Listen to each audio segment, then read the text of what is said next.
potencia, ahora y por todos los siglos. Amén. Vivir en un estado de desesperación es la cosa más triste del mundo. Por el contrario, la esperanza no solo es una hermosa palabra, sino que cuando se tiene esperanza, se vive la más hermosa realidad. Permítame ilustrar esto. Viajemos imaginariamente por el Caribe en un crucero de lujo. Todo es magnífico. Sus seres más queridos están con usted. La música es muy agradable.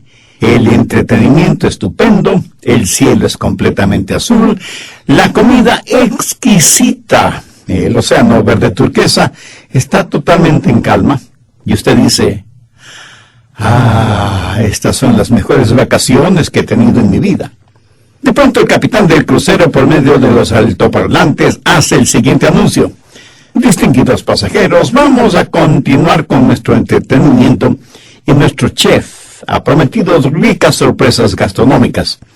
Todos nosotros haremos hasta lo imposible para que ustedes estén realmente cómodos y a gusto. Y usted piensa: esto es realmente maravilloso. Pero luego oye al capitán decir: sin embargo, hay un ligero cambio de planes. No vamos a desembarcar en ningún puerto. Nos quedaremos navegando y navegando hasta que se nos agote el combustible y se nos acabe el agua y la comida. Y cuando eso suceda, sencillamente hundiremos el barco. Amigo, le puedo asegurar que ese momento, sin que importe cuán estupendo lo haya estado pasando hasta ese instante, ese crucero por el Caribe perderá automáticamente todo su encanto. El momento que usted sabe que va a estar navegando sin ton ni son, sin llegar a ningún puerto, ya no le importará cuán rica es la comida, o cuán hermosa la música, o cuán divertido el entretenimiento, o cuán límpido el cielo azul, o cuán tranquilas las aguas del mar. Así que el anuncio del capitán en segundos eliminó cualquier gozo que hasta ese momento haya tenido. Se podría decir que el gozo del presente no elimina la realidad de que hay esperanza para el futuro. Veamos esto desde otro ángulo. Suponga que usted está en el hospital, sufre de intensos e insoportables dolores, y viene el doctor y le dice: mi amigo, le tengo buenas noticias. Aunque sus dolores continuarán por un tiempito más y todavía no podrá regresar a casa, la causa de su dolencia ha sido eliminada, y en unos pocos días más estará muy bien. Y desde ese momento será la esperanza la que le anime y le sustente. Ahora escúcheme. Vivimos en un mundo en donde mucha gente no tiene ninguna esperanza. Y no importa cuánto gocen, o cuántas cosas materiales posean, o cuán importantes e influyentes sean, si es que no tienen ninguna esperanza, son las personas más infelices del mundo. Pero si usted experimenta dificultades y pruebas, pero tiene lo que la Biblia llama la bendita esperanza, entonces usted saldrá adelante. Y eso es precisamente lo que Judas nos está dando en estos dos últimos versículos. Hasta ahora Judas ha pintado más bien un cuadro sombrío, pero gracias a Dios que al finalizar su epístola pinta un hermoso arco iris de esperanza sobre la oscura tempestad anterior. Y nos dice que como hijos de Dios podemos tener la bendita esperanza de que lo lograremos. Porque podríamos pensar al leer sobre los apóstatas que han abandonado la fe, que a lo mejor nosotros fracasaremos. Judas nos da 3 razones de por qué lo lograremos. Primero, la soberanía de Dios. Judas 24. Y aquel que es poderoso para guardaros sin caída. Aquí el apóstol está hablando de Jesucristo. En el verso 25 dice: al único y sabio Dios, nuestro Salvador, sea gloria y majestad, imperio y potencia, ahora y por todos los siglos. Amén. Todo esto hace referencia a la soberanía de Dios. La palabra soberanía no es una palabra que se use con frecuencia en nuestro hablar cotidiano. No nos referimos a ciertas personas como si fueran soberanas.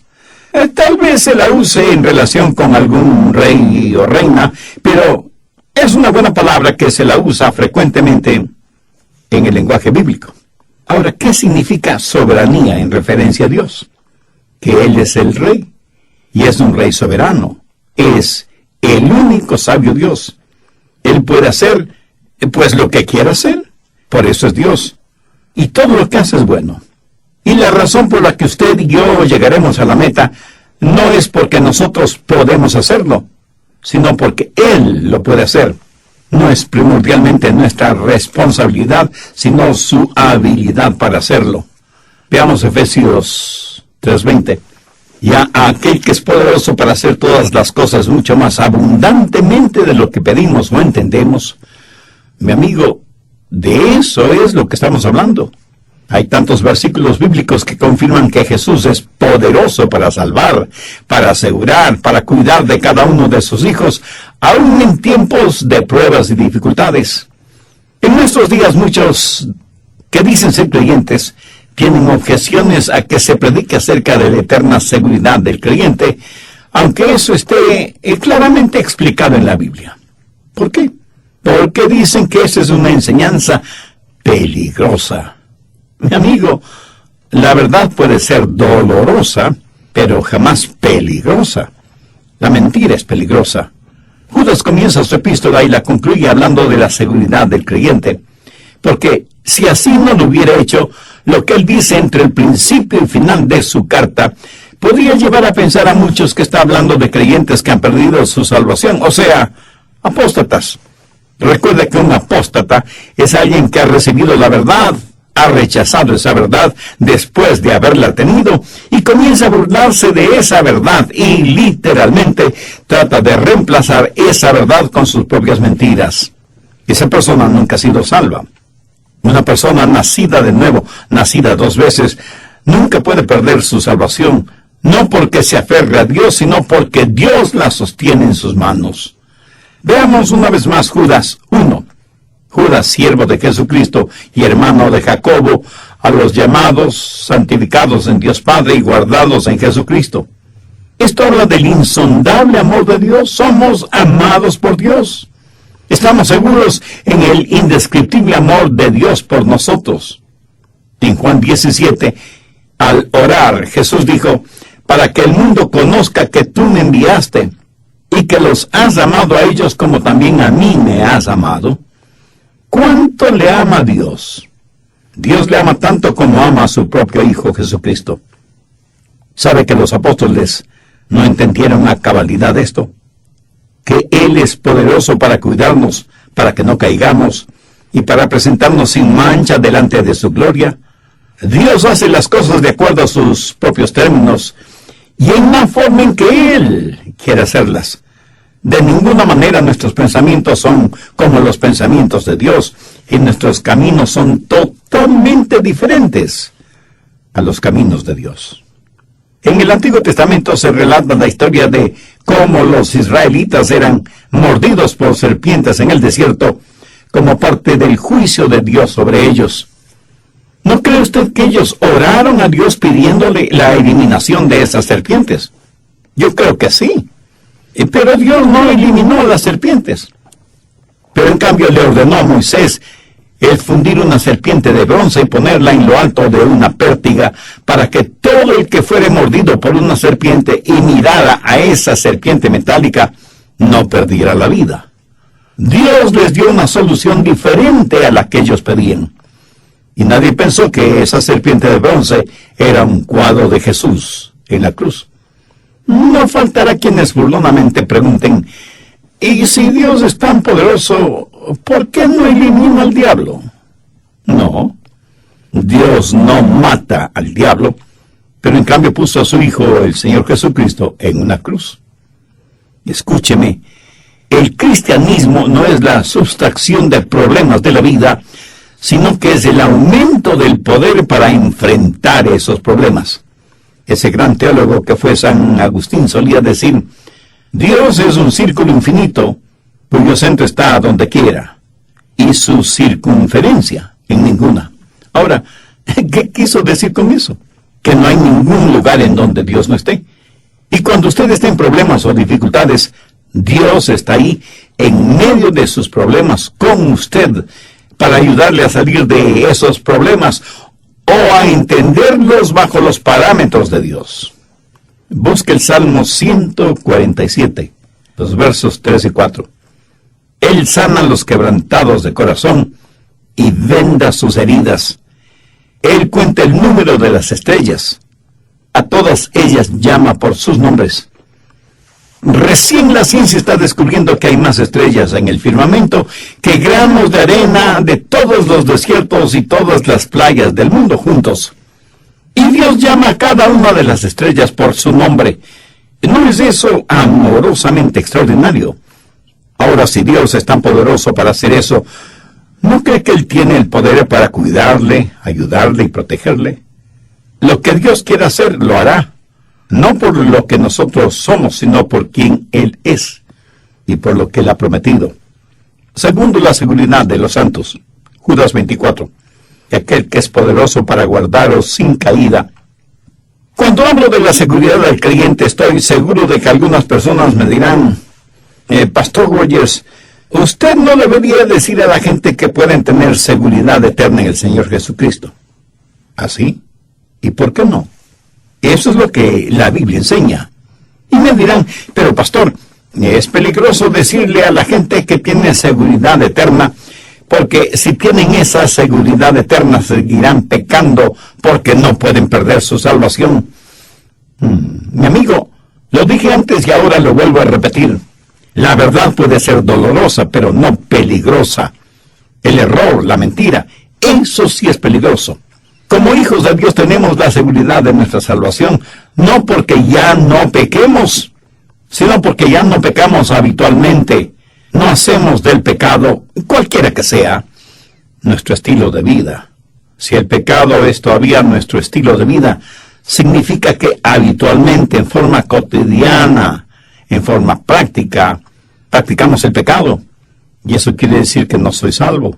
Pero si siendo ya miembro de la familia de Dios peco, eso no anula mi condición de hijo de Dios. Permítame ilustrar brevemente este punto. En Lucas 15 tenemos la famosa parábola del hijo pródigo. Ese joven rebelde que se fue a un país lejano y dilapidó su herencia. ¿Dejó de ser hijo de su padre debido a su pecado? ¿Dejó de pertenecer a su familia por haberse ido de casa? Permítame hacer este asunto más personal. Supongamos que usted tiene hijos adolescentes que viven vidas inmorales y están sumidos en el pecado. ¿Dejan por eso de ser sus hijos? Y aunque estén lejos del hogar, ¿han dejado de ser por eso miembros de la familia? Piénselo. Volvamos a Judas 1. Santificados en Dios Padre. Y ahora miremos un momento esas palabras, santificados. Aquí está hablando de creyentes vivos, santificados, o sea, separados para vivir un nuevo estilo de vida, para ser sal y luz sobre la tierra, para que nuestras vidas traigan honor y gloria a Dios, para que siendo miembros de la familia de Dios y aunque estemos en el mundo, no seamos parte del sistema mundano. Mire lo que dice Juan 3, versos 1 y 2. Mirad cuál amor nos ha dado el Padre para que seamos llamados hijos de Dios. Amados, ahora somos hijos de Dios, y aún no se ha manifestado lo que hemos de ser, pero sabemos que cuando Él se manifieste, seremos semejantes a Él, porque le veremos tal como Él es. Y aunque en estos versículos hay extraordinarias verdades y promesas relacionadas con la segunda venida del Señor Jesucristo, sobresale el incomparable, el insondable, el inexplicable amor de Dios por nosotros, sus hijos. El apóstol Juan parecía no encontrar más adjetivos calificativos para describir el amor de Dios. Y no le culpo. A mí me pasa frecuentemente lo mismo cuando trato de explicar el soberano y extraordinario amor de Dios por quienes, al nacer dos veces, se vuelven miembros de la familia de Dios. Anote Romanos 8, los versos 38 y 39. Por lo cual estoy seguro que ni la muerte, ni la vida, ni ángeles, ni principados, ni potestades, ni lo presente, ni lo porvenir, ni lo alto, ni lo profundo, ni ninguna cosa creada nos podrá separar de Dios, que es en Cristo Jesús, Señor nuestro. ¿Está experimentando esa clase de amor en su vida?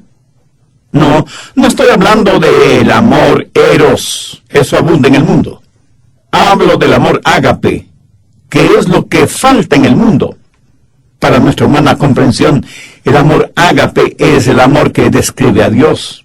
Y usted no lo podrá tener a menos que haya una relación íntima y personal entre usted y Dios, por medio del Señor Jesucristo. Dios es poderoso para guardarnos sin caída debido precisamente a su insondable amor. Ahora escúcheme con mucho cuidado.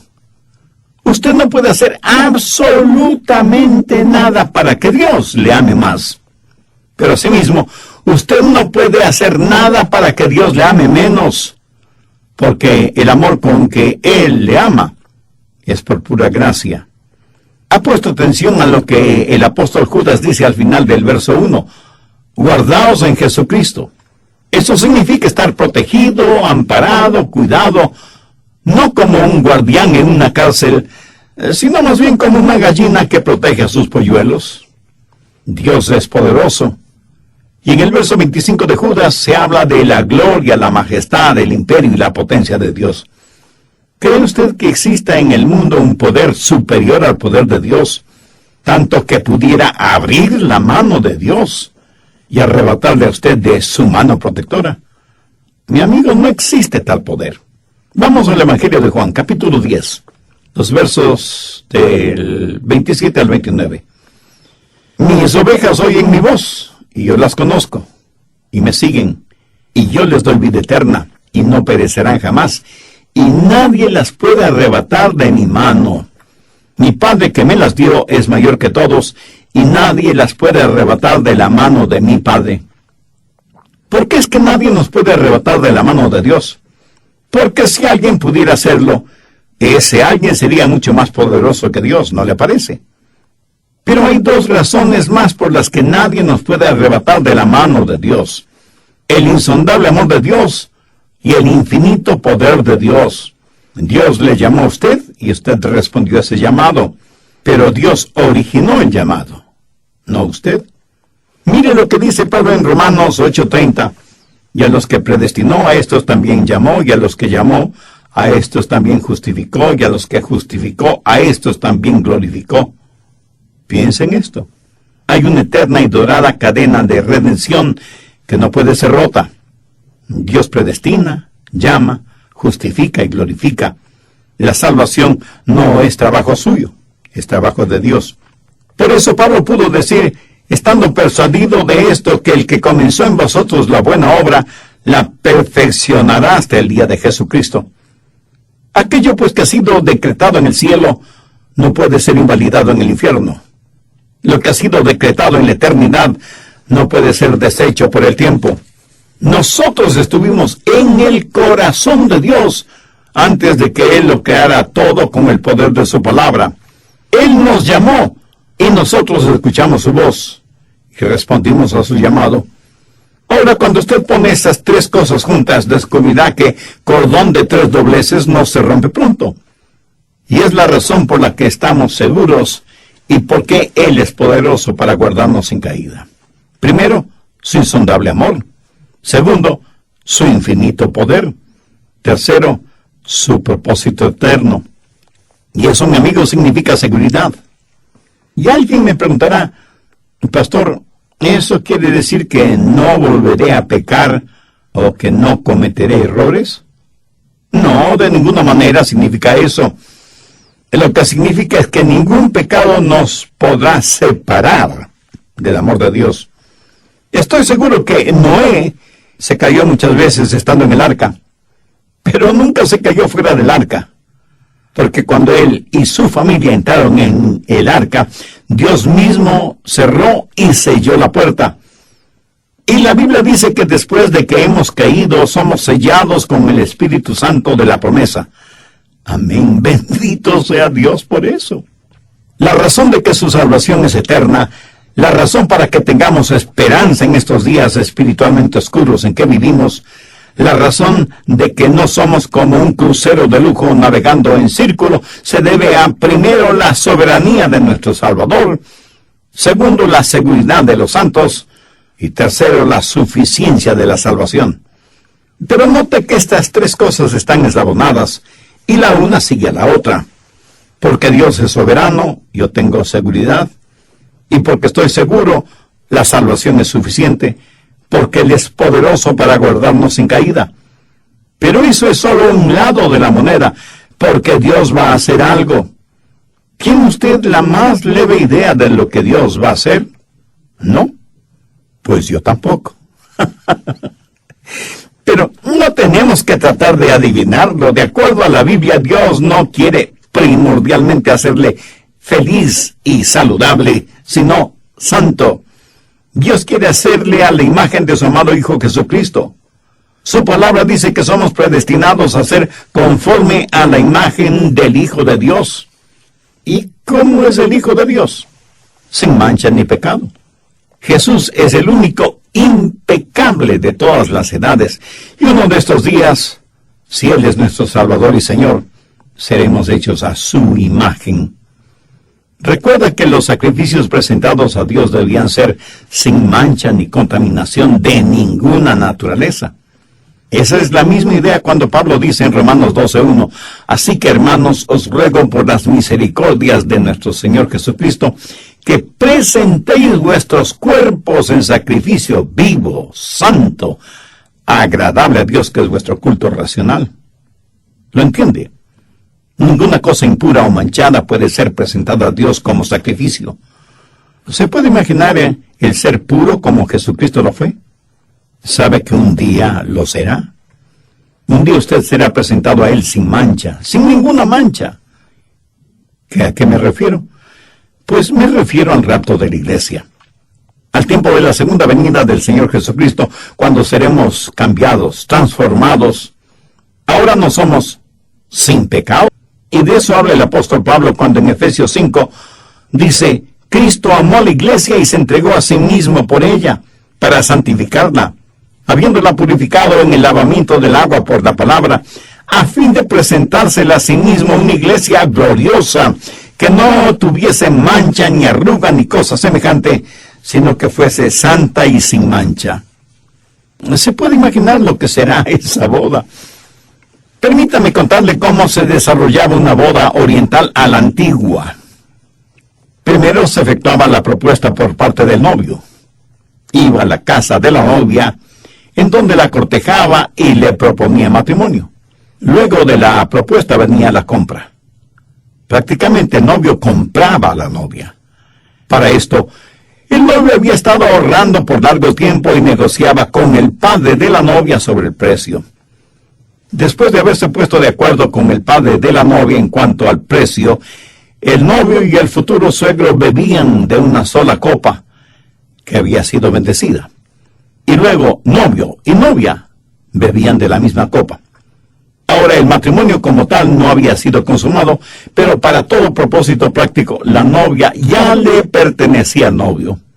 A partir de ese momento, si ella salía o era vista con otro hombre, se consideraba que ella había sido infiel, aunque ella y su novio o esposo no habían estado juntos ni por un segundo como marido y mujer para comenzar su vida matrimonial. El novio regresaría a la casa de sus padres para preparar un lugar para vivir con su novia esposa. Al despedirse de ella le diría, voy a preparar un lugar para ti y regresaré para que estés conmigo para siempre. Si el padre del novio era afluente, prepararía un lugar especial para su hijo y su esposa. Mientras tanto, la novia esposa comenzaría a coser ropas especiales y a preparar todo para su boda. Porque las bodas orientales eran totalmente diferentes a nuestras bodas occidentales. Por ejemplo, los novios no fijaban la fecha de su boda. Era el padre del novio quien decidía la fecha de la boda. Él también prepararía un extraordinario banquete cuando todo estuviera listo y enviaría una proclama anunciando, todo está listo, mi hijo se va a casar. Entonces vendría el novio con las amistades de la novia, por lo general por la noche. La novia esposa no sabe que él está viniendo, pero está totalmente lista porque, precisamente, no sabe cuándo él vendrá. Y el novio y sus acompañantes vienen con antorchas, entonando canciones de amor, y un heraldo se adelanta, llega hasta la casa de la novia y proclama, Mirad, mirad, el novio ya viene, el novio ya está aquí. Sí, ella sabía que él vendría, pero no sabía cuándo. Pero ella estaba lista para cuando él viniera. Y ahora, él ya está ahí. Y ella recoge sus cosas y se va con él a su nuevo hogar. Y en la casa del padre del novio todo es alegría. Y hay exquisita comida, excelente vino, hay un verdadero banquete. Y entonces, para hacer oficial el asunto, la novia es presentada al novio, y el novio recibe a su novia con profundo gozo. ¿Sabe? De eso habla Judas en su carta. La presentación de la novia va a ser algo maravilloso y glorioso. Pero quiero que note algo sumamente importante. La novia no esperó hasta que su novio llegara para prepararse. Desde el momento de la propuesta hasta el instante de la llegada de él, ella siempre estuvo lista. Escúcheme, cuando Jesús venga por los suyos, vendrá como el novio celestial. El mismo que nos llamó es el mismo que nos cambiará para siempre. Y en un abrir y cerrar de ojos seremos hechos a la imagen de Jesús. Y la razón por la que digo que esta salvación es suficiente es porque hará lo que dice que va a hacer. O sea, hacernos a la imagen de nuestro Salvador. En términos generales, nosotros, sus hijos, aquí y ahora, tal vez no parezcamos tan salvados, ni tan santos, ni tan preparados. Pero no nos impacientemos, porque Dios sigue trabajando en nosotros, estando persuadido de esto, que el que comenzó en vosotros la buena obra, la perfeccionará hasta el día de Jesucristo. Y alguien me preguntará, pastor, ¿qué significa la frase, la perfeccionará hasta el día de Jesucristo? Bendita seguridad. ¿Por qué la tiene? Sí, la tiene, le puedo asegurar que no es debido a su propio y humano esfuerzo. Si la tiene, es por la maravillosa gracia de Dios, porque Él es poderoso para guardarnos sin caída y presentaros sin mancha delante de su gloria con alegría. Este poderoso Dios es más que suficiente para salvarnos y darnos fortaleza en medio de los problemas, los peligros, las desilusiones y los sinsabores de la vida.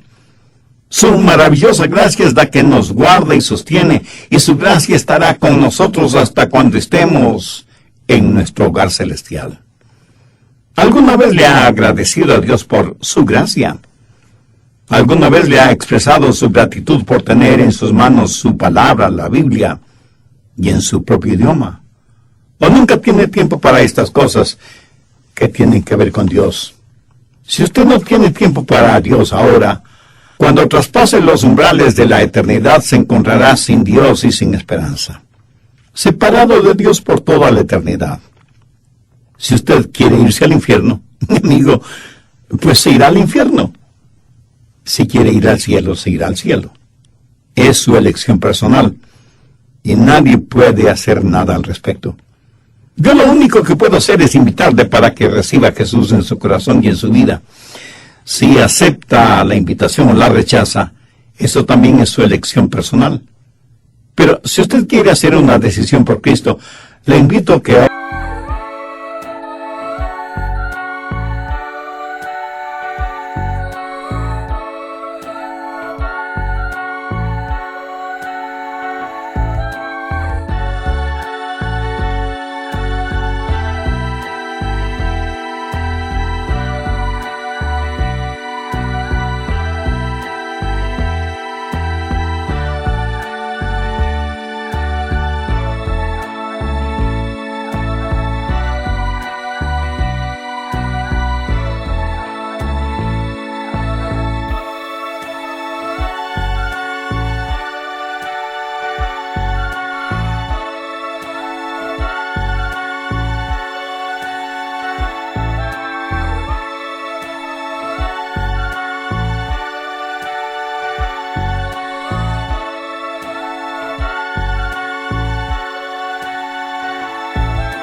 Ore conmigo una sencilla oración. Mi oración será únicamente para guiarle, pero usted ore con sus propias palabras, pero dígalas con fe, sinceramente, con convicción.